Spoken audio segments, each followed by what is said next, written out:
राष्ट्रवादीचे अध्यक्ष शरद पवार यांची पत्रकार परिषद सुरू आहे, थेट जाऊयात.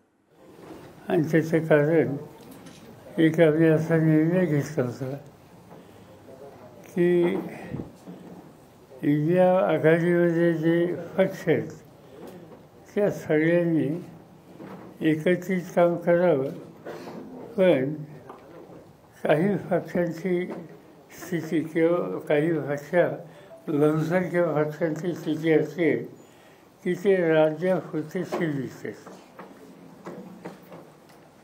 राज्यापुरते सीमित जिथे आहेत तिथे त्या राज्याचे आघाडीचे जे घटक पक्ष आहेत त्यांनी एकत्र बसावं आणि ती प्रक्रिया चालू आहे. काही ठिकाणी वादविवादसुद्धा आहेत. उदाहरणार्थ उत्तर प्रदेशमध्ये काही जागा कुणी मागितल्या, किती मागितल्या याच्यावरून एक वाक्यता नाही. दुसरं एक राज्य असं आहे ते म्हणजे पश्चिम बंगाल. त्याही ठिकाणी यासंबंधी आणखीन अडचणी जास्त आहेत आणि त्याचं कारण तिथे काही पक्ष ट्रॅडिशनली एकमेकाच्या विरुद्ध आहेत. उदाहरणार्थ तृणमूल काँग्रेस विरुद्ध CPM, तृणमूल काँग्रेस विरुद्ध काँग्रेस, हे जे प्रश्न आहेत ते काही अद्याप आम्ही हाताळलेले नाहीत. जिथे जिथे शक्य आहे ते संपावं आणि जे 2-3 उदाहरणं सांगितली अशी स्थिती आहे त्या ठिकाणी नंतर पुन्हा एकदा सिनियर लोकांनी बसावं, शक्यतो बाहेर राज्यातल्या, आणि ती प्रक्रिया आता लवकर सुरू होईल. काल तुम्ही असं म्हटलं की राहुल गांधी कधी सहभागी होत आहे या प्रक्रियेमध्ये? आता त्यांचे भारतीय जोडो यात्रा सोडून कधी प्रक्रियेत सहभागी होत आहे? त्याच्यामध्ये खरगे हे सहभागी होतात काँग्रेस पक्षाच्या वतीने, ते पक्षाचे अध्यक्ष आहेत. साहेब, काल तुम्ही म्हटलं की 39 जागावर महाराष्ट्रात एकमत झालेलं आहे, तर राहिलेल्या कुठल्या जागा आहेत आणि त्या 39 मध्ये कोल्हापूर सांगणार नाही, ते मी आता सांगणार नाही. कारण एक असं की ते जे महाराष्ट्रातलं डिस्कशन आहे त्याच्यात मी असत नाही.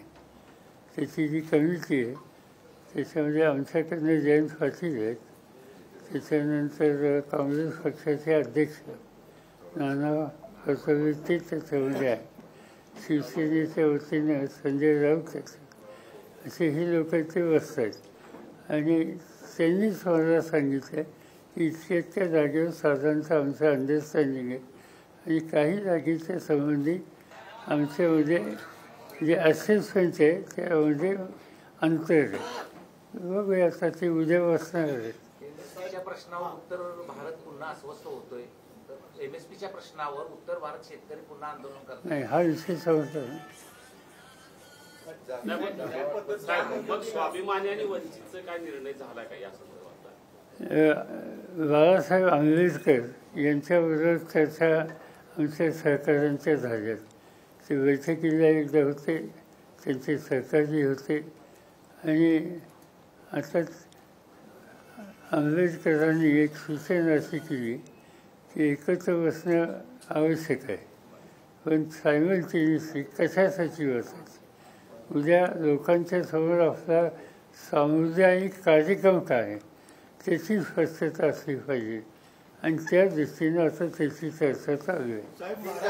महाराष्ट्राबाहेर राष्ट्रवादी लोकसभेच्या काही उमेदवार उभे करणार आहेत का? फार थोडे. लक्षद्वीपचा एक सिटिंग कॅन्डिडेट आहे, आता खासदार आहे, असे काही काही ठिकाणी. मध्यंतरी तुम्ही निपाणीचा दौरा केला, तिथं पण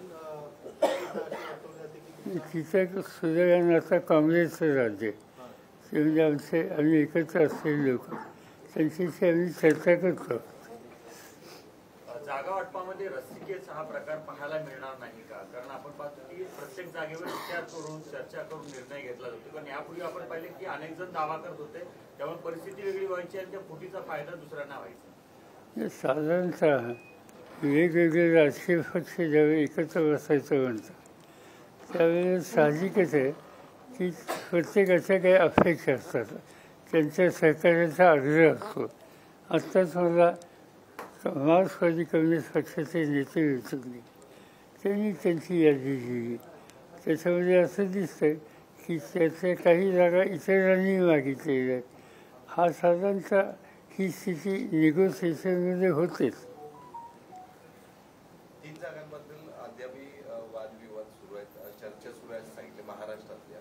त्याच्यावरती अजून जास्त वरिष्ठांसोबत आणि चर्चा होणार आहे ती चालू आहे. त्या जागा नेमक्या कुठल्या? आणि त्याची बैठक उद्या तुम्ही नका सांगू. काही चिंता करू नका माझी, हे लोक काय तर ही चर्चा त्यांची उद्याच आहे. उद्या बसतील बघूया 1-2-3 दिवसात काहीतरी मार्ग नाही. अशोक पवारांसारखे अशोक चव्हाणांसारखे नेते चर्चेमध्ये असतात, अचानक उठतात, तिकडे जातात. अजूनही काही नेते असे आहेत असं वाटतंय का? कारण चर्चा जी आहे, चर्चा केली जाते ती सगळी बाहेर जाऊ शकते तुमची. असं आहे की अशोक चव्हाणांच्या बद्दलचं हे उदाहरण आम्हाला सगळ्यांना थोडं आश्चर्यकारकच. पण मला स्वतःला तितकं आश्चर्यकारक वाटत नाही. आणि त्याचं कारण भाजपने एक गेल्या 10 वर्षाचा परफॉर्मन्स आणि विरोधकांच्या बद्दलची त्यांची मतं याच्यावर एक व्हाईट पेपर काढला. आणि त्याच्यामध्ये आदर्श सोसायटी आणि अशोक चव्हाण यांचा उल्लेख होता.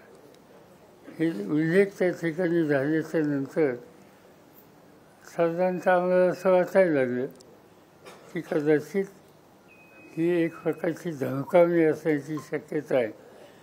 आणि ती धमकावणी असली तर त्याचे परिणाम काय होतील ते परिणाम झाले. साहेब, याला एक जोडून प्रश्न विचार आहे. महाविकास आघाडीमध्ये काही संभ्रमावस्था निर्माण व्हावी म्हणून काही बातम्या मुद्दाम हे केल्या जातात, विरोधात केल्या जातात. अशोक चव्हाण ज्यावेळी गेले तिकडे भाजपमध्ये, त्यावेळी 1-2 दिवस बातमी येऊन गेली की आता राष्ट्रवादी काँग्रेसमध्ये विलीन होणार किंवा तुमची एकी होणार, अशा काही 2-3 दिवस फक्त बातम्या येऊन गेल्या. असं की काँग्रेस आणि आम्ही आज एकत्रच काम करतो. काँग्रेस आणि उद्धव ठाकरे याच्यामध्ये काही आमच्यात वेगळेपणा आता नाही आहे. आणि त्यामुळे साहजिकच अनेक वेळा आम्ही एकत्र बसतो, चर्चा करतो. पण याचा अर्थ विलीनीकरण होण्याची आवश्यकता नाही. काल सुप्रीम कोर्टाने चंदीगडच्या मेयरच्या इलेक्शनबद्दल जे घड्याळाचे काटे एकंदरीत मागे फिरवलेले आहेत, तर एकंदरीत अशा वातावरणामध्ये म्हणजे आपली प्रतिक्रिया काय आहे? आणि असं आहे की हे जे चंदीगडचं उदाहरण आहे, चंदीगडला झालं काय, आपचे काही लोक निवडून आले, भाजपचे काही लोक निवडून आले, काँग्रेसचे काही लोक निवडून आले. याचं एकाला कुठलं स्पष्ट बहुमत नव्हतं. तिथं जे राज्य निवडणूक आयोगाच्या वतीनं ज्यांच्यावर जबाबदारी सोपवल्याची इलेक्शन कंडक्ट करायची, त्यांनी आपच्या लोकांचे आणि काँग्रेसच्या लोकांचे 8 मतं जी दिलेली आहेत ती वाद ठरवली. आणि वाद सगळ्यांच्या समोर मतपत्र घेतलं, ते मत काढलं आणि त्याच्यावर खुली मारली आणि ते मत बाद केलं. आता हे 100% बेकायदेशीर कृत्य होतं. शेवटी आम्ही लोकांनी सांगितलं आपण कोर्टात जा. कोर्टात गेले आणि कोर्टाने अत्यंत गंभीर भाषेत त्या यंत्रणेला ताशेरे मारले. ती सगळी मतं ग्राह्य धरली आणि ग्राह्य धरून काल आपचा महापौर हा झाला. सत्तेचा गैरवापर कसा करतात याचं उत्तम उदाहरण हे चंदीगडचं होतं.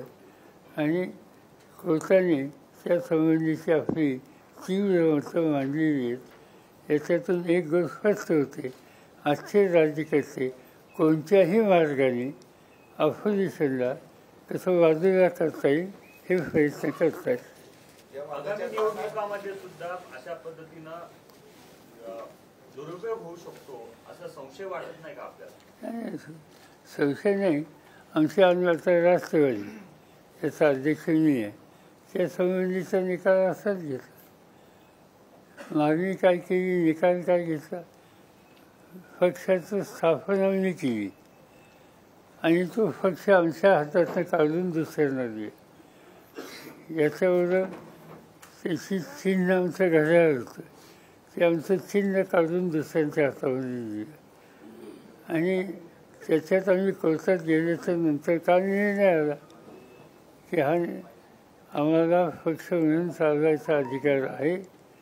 चिन्हाच्या संबंधीचा जर वेगळा काही विचार असेल तर निवडणूक आयोगानं 7 दिवसाच्या आत आम्ही अर्ज केल्याच्या नंतर आम्हाला चिन्ह द्यावं आणि यासंबंधी सुप्रीम कोर्टाने निवडणूक आयोगावर ताशेरे वाढले. त्यामुळे जसं आमचं झालं तसं आमचंही झालं. पण सुदैवानं अजून या देशाची न्यायव्यवस्था ही कुठे आम्हाला जाता येते अशी आहे आणि त्यामुळं काही ना काहीची प्रश्न हे सोडवता येतं.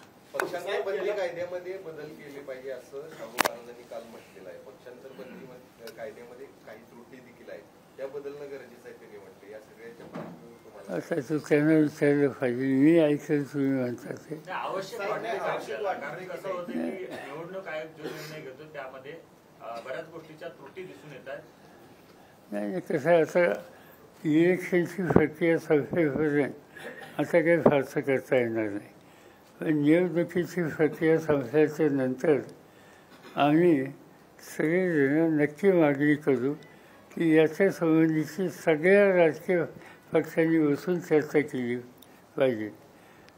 निवडणूक आयोगाच्या संबंधी एक पत्र आमच्या पुढे ज्या त्यांच्याबद्दलच्या शंका आहे याबद्दलचं आम्ही निवडणूक आयोगाला पाठवलं. त्याच्यामध्ये माझी सही आहे, त्याच्यामध्ये खडगेंची सही आहे, त्याच्यामध्ये CPM सीताराम येचुरी त्यांची सही आहे, डी राजांच्या संबंधीची होती, तृणमूल काँग्रेसची होती, समाजवादी पक्षाची होती आणि या सगळ्यांनी मिळून एकंदर ज्या पद्धतीनं निवडणूक आयोगाचं काम होतं त्याच्यामध्ये काही सुधारणा करण्याची आवश्यकता आहे असं पत्र लिहून आम्ही त्यांना भेट मागितली की आम्हाला आमचं डेलिगेशन होतो, त्या डेलिगेशनला तुम्ही भेटावं. आम्हाला त्यानंतर एक 6 पानाचं निवडणूक आयोगाचं पत्र आलं की आम्ही करतो ते कसं योग्य आहे आणि त्यामुळे भेटायची आवश्यकता नाही. आता डेमोक्रेसीमध्ये भेटायची आवश्यकता नाही, डायलॉग नको, हे कधी योग्य नाही. पण आज आम्ही त्याच्याबद्दल काही करू शकत नाही. महाराष्ट्रातलं चार त्यामध्ये कोल्हापूरची जागा आहे का? कारण सतीश पाटील जे ते काँग्रेसच्या जागेसाठी आग्रह धरताना या साहेबांनी सांगितलं तो निर्णय खालच्या लोकांच्यावर आहे. कोल्हापूरच्या उमेदवारी संदर्भात काय चर्चा झाली का? तुम्ही 2 दिवस कोल्हापूरात आहे, काल बैठक पण झाली, चर्चा झाली, तर कोल्हापूरच्या उमेदवारी संदर्भात काय फीडबॅक मिळाला का, चर्चा झाली का?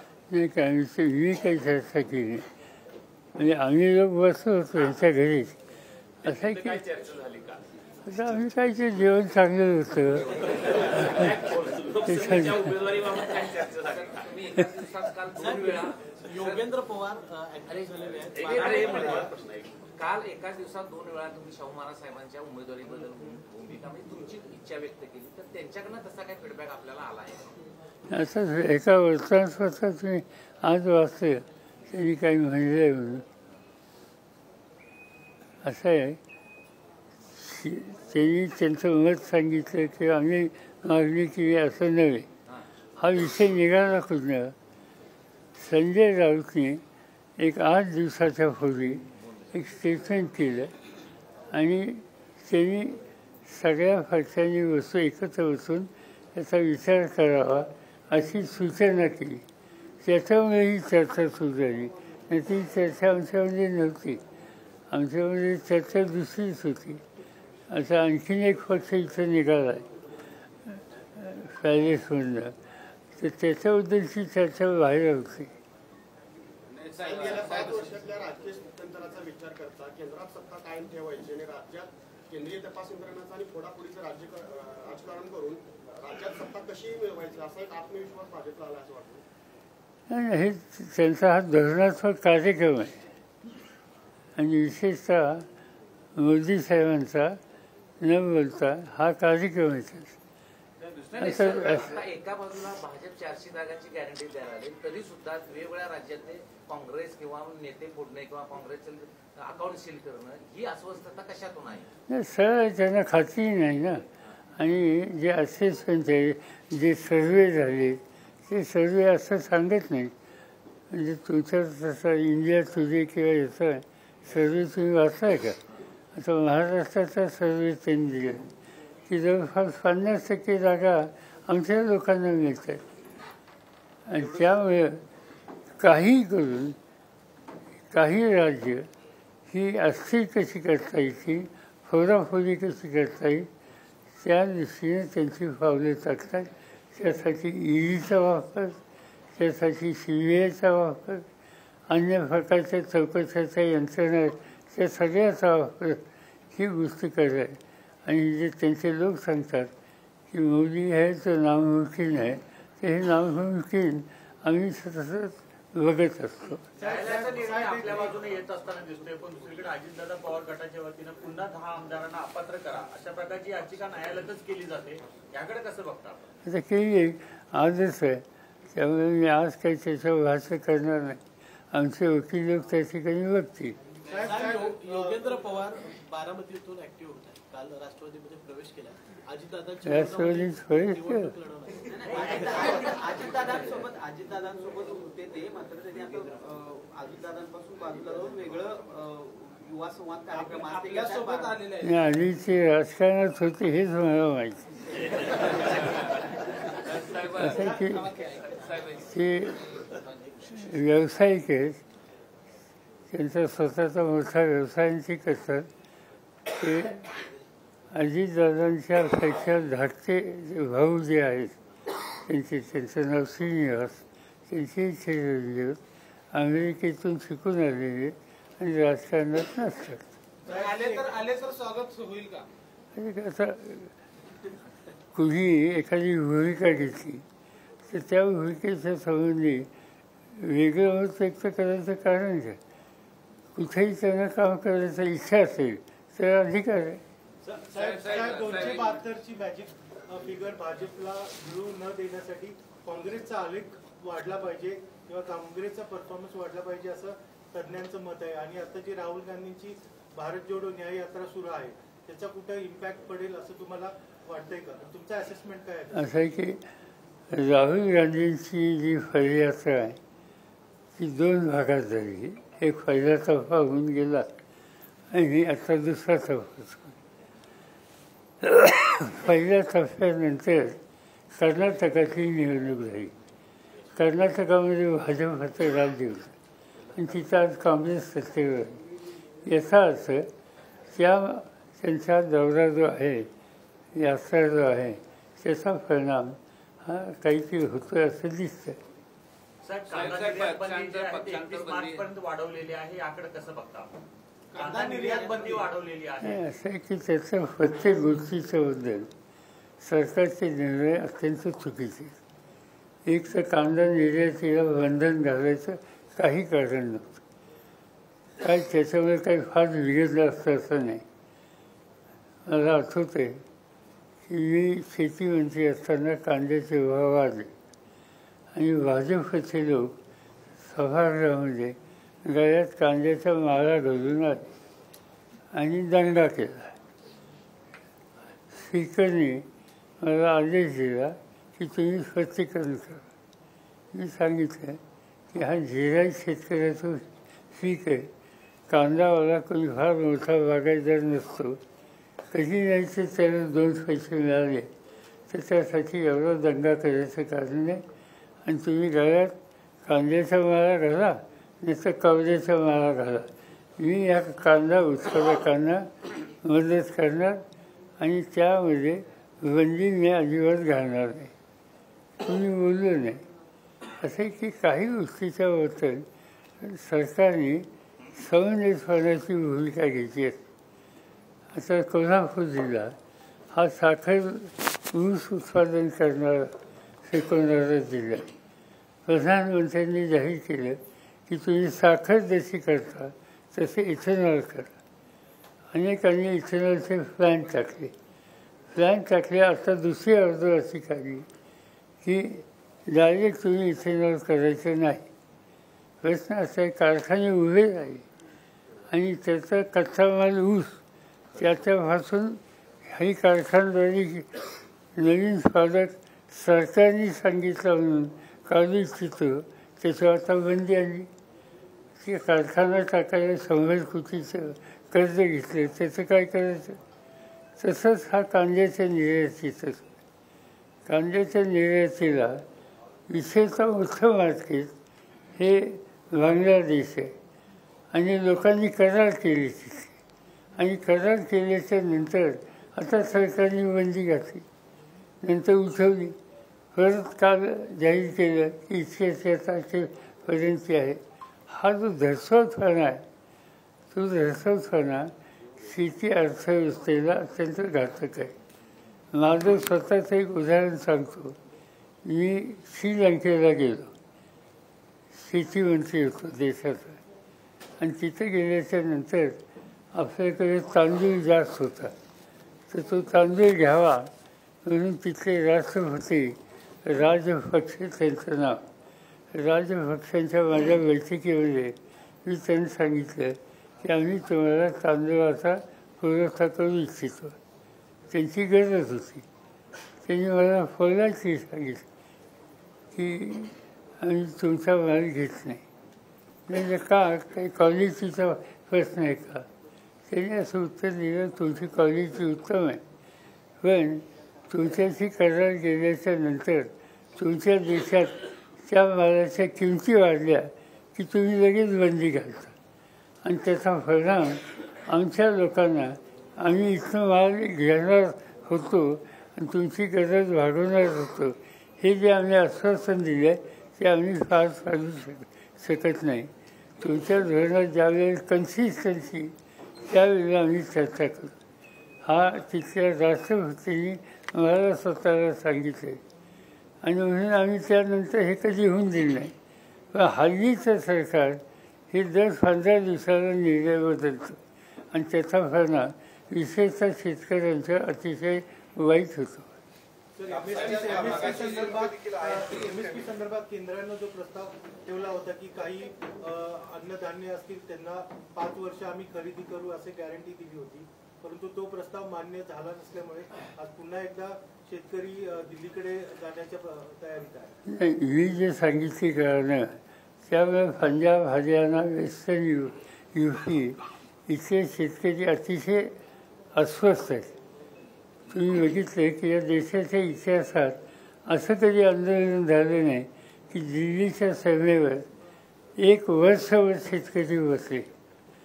दिल्लीचा उन्हाळा अत्यंत कडक असतो, दिल्लीची थंडी अत्यंत कडक असते आणि सवण घरचे लोक 1 वर्षभर हजारोच्या संख्येनं तिथून राहतात. ही काही साधी गोष्ट नाही. आणि त्यांची मागणी MSPची होती आणि त्यानंतर त्यांच्या मागण्या काही प्रमाणात सरकारने पुऱ्या केल्या, ते उठले आणि आता त्यांची ती तक्रार आहे, प्रत्यक्ष खरेदी करायची वेळ आली त्यावेळेला केंद्र सरकार पुढे येत नाही म्हणून पुन्हा सुरू झाली. याचा अर्थच हा आहे की या सरकारच्या धोरणात दर्शवता आहे आणि उत्पादन करणारा जो कष्टकरी शेतकरी आहे त्याला न्यायाची भूमिका नाही. तुम्ही जे सांगितलं साहेब एक मगाशी तुम्ही सांगितलं पक्षांतर बंदी कायद्यासंबंधी थोडं मागूया. पण जे आता हे या नवीन कायद्यासंबंधी ज्यांनी महाराष्ट्राच्या बाबतीत 2 निकाल दिले, राहुल नार्वेकर त्यांची अध्यक्षपदी नियुक्ती केलेली आहे या समितीच्या अध्यक्षपदी.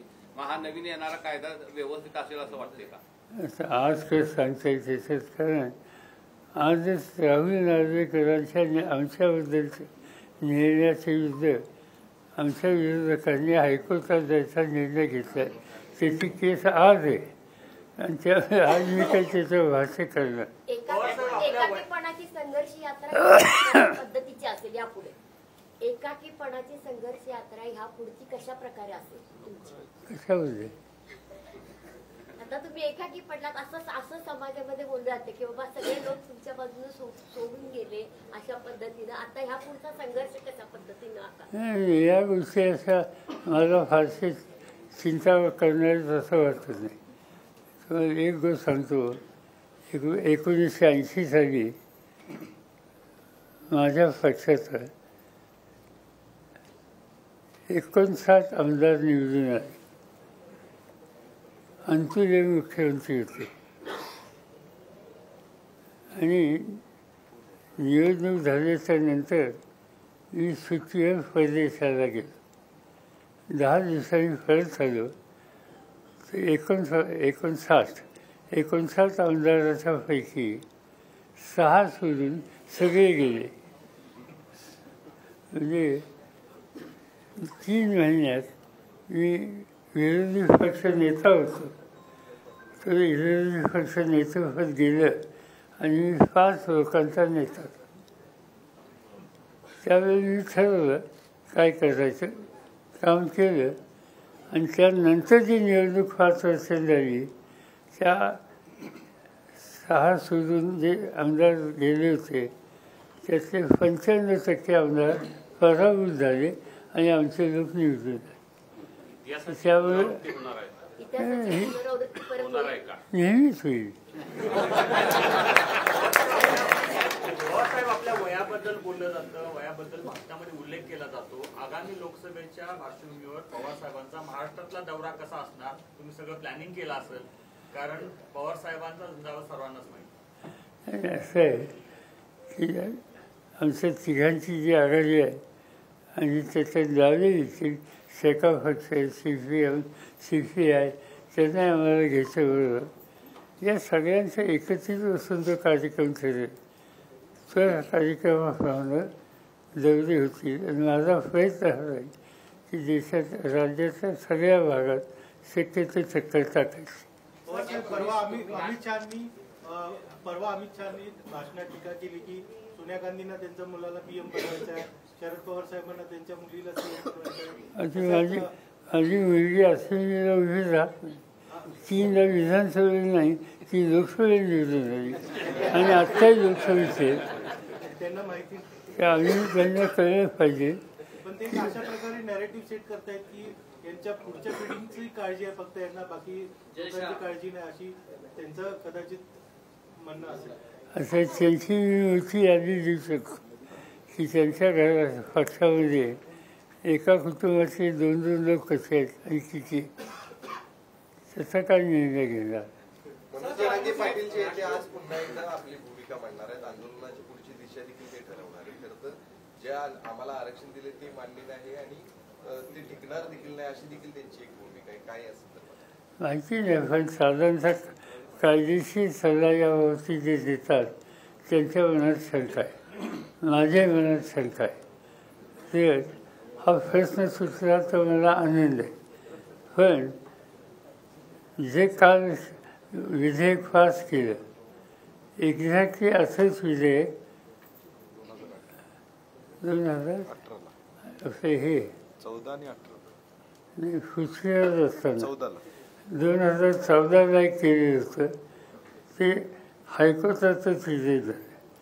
त्यानंतर देवेंद्र फडणवीस आल्यामुळे त्यांनी हात बेस धरून सुनील मांडले, ते हायकोर्टात मंजूर झालं, सुप्रीम कोर्टात नामंजूर झालं आणि आज एक्झॅक्टली तेच बिल या ठिकाणी मांडून काल पास केलेले.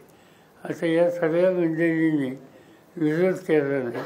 त्याचं कारण आहे की जरी काही प्रश्न असले तर या निमित्तानं हा प्रश्न सुटत असेल तर विरोधासाठी विरोध नको ही भूमिका आमच्या सगळ्या विरोधी मित्रांनी घेतली आणि एकवटाने हा निर्णय घेतला. पण कदाचित तुम्ही बघत असाल की वाफट नावाचे घटनेचे जाणकार आहे, त्यांचंही स्टेटमेंट काल होतं की हे तिकडं शक्य दिसत नाही. बघूया आता काय होतं. साहेब, बारामती लोकसभा मतदारसंघात संभाव्य सुप्रिया सुळे विरोधात सुनेत्रा पवार अशी एक लढत होणार आहे. पहिल्यांदाच आपल्या पवार घराण्यात 2 सदस्य एकमेकांविरोधात लढणार आहेत. अजून तर मला माहिती नाही, कारण ही जे आमचे विरोधक आहेत त्यांनी उमेदवाराचं नाव डिक्लेअर केलेलं नाही. साहेब, हा प्रश्न मराठा आरक्षणाचा प्रश्न सुटला तर मला आनंद होईल असं म्हटलं. मात्र आता अनेकांनी शंका उपस्थित केलेली आहे की हे आरक्षण पुन्हा टिकणार नाही. आपलं सरकारला या संदर्भातले काय नेमके पर्याय असू शकतात की हे टिकलं पाहिजे? सांगता येणार नाही एकदम.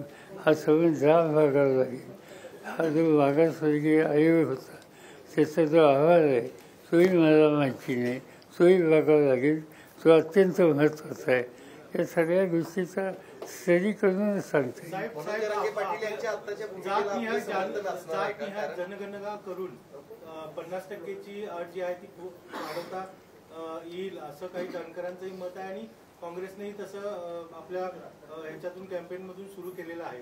तर मराठा आरक्षणावर तो रामबाण उपाय असू शकतो का येणार? जातनिहाय जनगणना करावी ही आम्हाला लोकांची मागणी. त्याच्यात काही दोन मतं नाही.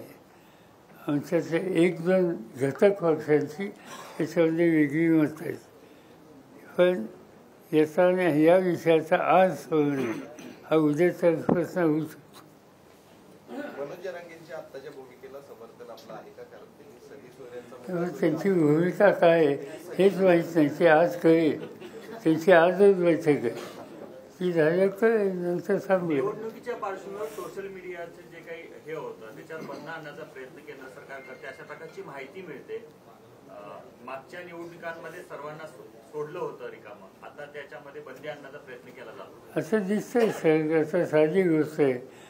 सोशल मीडियाचा सोडा, एक चॅनल तुमच्यापैकी त्यांनी काही बातम्या दाखवल्या, काही अनालिसिस केलं, त्यांना सांगितलं की इतके दिवस तुम्ही बंद ठेवा. याचा अर्थ काय? याचा अर्थ सरळ व्यक्ती स्वातंत्र्य या स्वातंत्र्यावर गदा आणण्याचं कामसुद्धा करतात. त्यांच्यापेक्षा वेगळी मतं मांडली तर एक प्रकारची हुकुमशाही. एक प्रकारची हुकुमशाही.